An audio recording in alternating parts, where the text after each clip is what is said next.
This is how to tie one of the best fishing knots for a lure. To start, make a simple loop, making sure to leave around 2 to 3 inches for a tag end.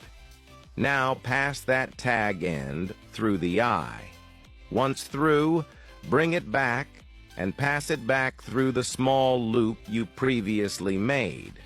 Now pull slightly, bringing the loop down, and have it sitting fairly close to the eye. Pinch the loop and start to make 4 to 5 wraps with your tag end back down your main line.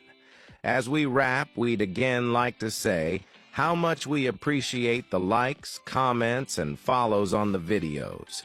Your support helps us more than you could imagine. Now, on the final wrap, release your pinch and pass the tag end through the loop.